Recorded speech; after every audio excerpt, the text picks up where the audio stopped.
ഉൽപ്പത്തി പുസ്തകം 30-ാം അധ്യായം 32 മുതൽ 43 വരെയുള്ള തിരുവചനങ്ങൾ.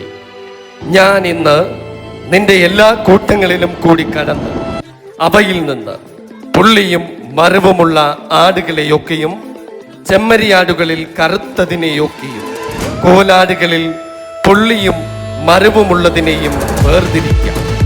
അത് എൻ്റെ പ്രതിഫലമായിരിക്കട്ടെ. നാളെയൊരിക്കൽ എൻ്റെ പ്രതിഫലം സംബന്ധിച്ച് നീ നോക്കുവാൻ വരുമ്പോൾ എൻ്റെ നീതി തെളിവായിരിക്കും. കോലാടുകളിൽ പുള്ളിയും മരവുമില്ലാത്തതും ചെമ്മരിയാടുകളിൽ കറുത്ത നിറമില്ലാത്തതുമെല്ലാം മോഷ്ടിച്ചതായി എണ്ണാം. അതിന് ലാബാൻ, നീ പറഞ്ഞതുപോലെയാകട്ടെ എന്ന് പറഞ്ഞു. അന്നു തന്നെ അവൻ വരയും മരവുമുള്ള മുട്ടാടുകളെയും പുള്ളിയും മരവുമുള്ള പെൺകോലാടുകളെയൊക്കെയും വെണ്മയുള്ളതിനെയും ചെമ്മരിയാടുകളിൽ കറുത്ത നിറമുള്ളതിനെയൊക്കെയും വേർതിരിച്ച് അവന്റെ പുത്രന്മാരുടെ കയ്യിൽ ഏൽപ്പിച്ചു. അവർ തനിക്കും യാക്കോബിനുമിടയിൽ 3 ദിവസത്തെ വഴിയകലം വച്ചു. ലാബാന്റെ ശേഷമുള്ള ആട്ടിൻകൂട്ടങ്ങളെ യാക്കോബ് മേയിച്ചു. എന്നാൽ യാക്കോബ് പുന്നവൃക്ഷത്തിന്റെയും ബദാം വൃക്ഷത്തിന്റെയും അരിഞ്ഞിൽ വൃക്ഷത്തിന്റെയും പച്ച കൊമ്പുകളെ എടുത്ത് അവയിൽ വെള്ള കാണത്തക്കവണ്ണം വെള്ള വരയായി തോലുരിച്ചു.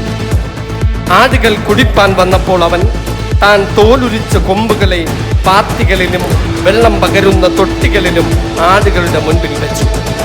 അവ വെള്ളം കുടിപ്പാൻ വന്നപ്പോൾ ചനയേറ്റു. ആടുകൾ കൊമ്പുകളെ കണ്ടുകൊണ്ട് ചനയേറ്റ് വരയും പുള്ളിയും മരവുമുള്ള കുട്ടികളെ പെറ്റു. ആ ആട്ടിൻകുട്ടികളെ യാക്കോബ് വേർതിരിച്ച് ആടുകളെ ലാബാന്റെ ആടുകളിൽ വരയും മരവുമുള്ള എല്ലാത്തിനും അഭിമുഖമായി നിർത്തി. തൻ്റെ സ്വന്തം കൂട്ടങ്ങളെ ലാബാന്റെ ആടുകളോട് ചേർക്കാതെ വേറെയാക്കി.